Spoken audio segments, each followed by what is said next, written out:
Range beat, wet beat, vibration beat, सब बीटी तो बाजाली। भोले बाबा साउंडे तो किच्ছু করতে পারলি না।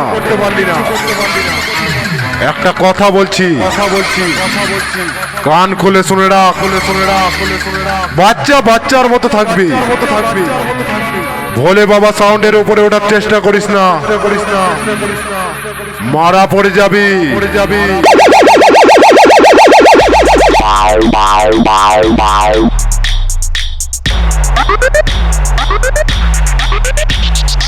আমি হলাম হুগলি মাতপুরের ভোলে বাবা সাউন্ড। তোদের সবার বস।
भोले बाबा साउंड मातपुर হুগলি।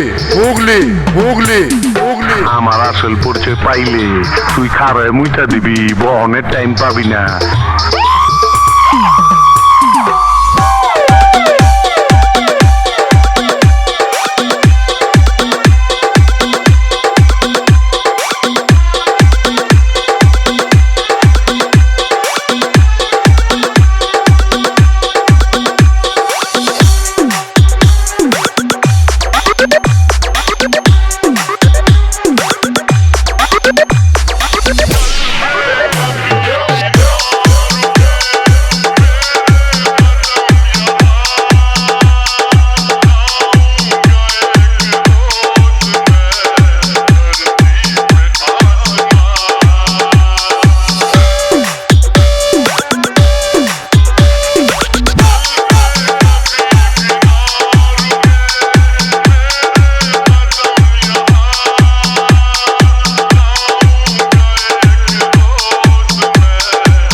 भोले बाबा साउंड আমার আসল পরিচয় পাইলে তুই খারায় মুইটা দিবি, বহনের টাইম পাবি না।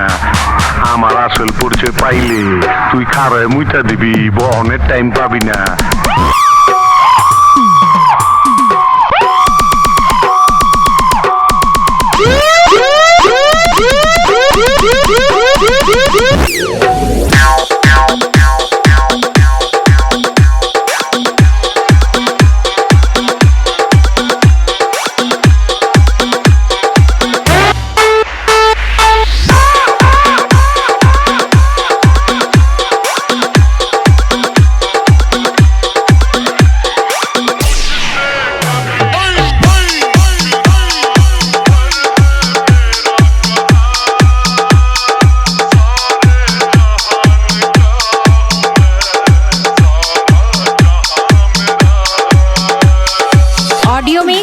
সৌরভ রেকর্ডিং সমুদ্রগড়।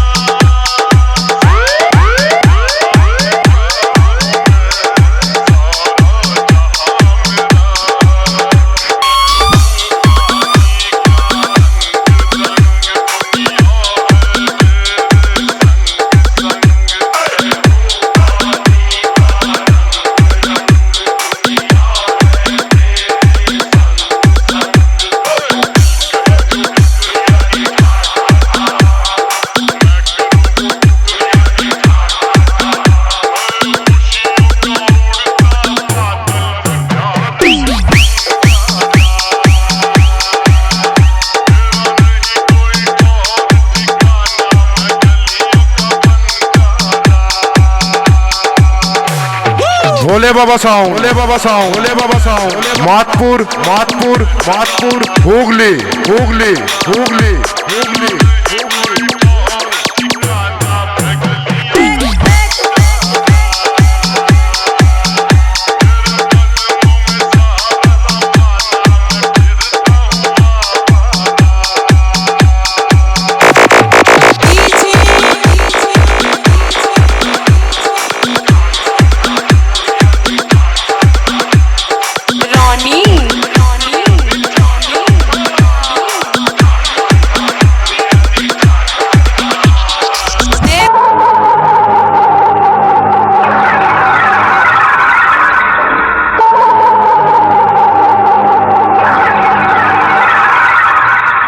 রাস্তা থেকে সরে যা, সরে যা, দেখছিস না, দেখছিস না, হুগলি মাতপুর থেকে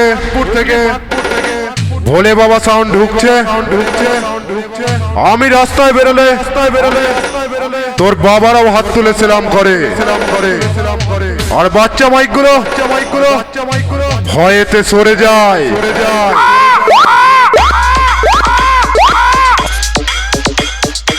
রাস্তা থেকে সরে যা, সরে যা, সরে যা, দেখছিস না, দেখছিস না, দেখছিস না, আমি ঢুকছি, আমি ঢুকছি, আমি ঢুকছি।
সাউন্ড ঢুকছে, ঢুকছে, ঢুকছে, রাস্তা থেকে সরে যা, সরে যা, সরে যা, সরে যা।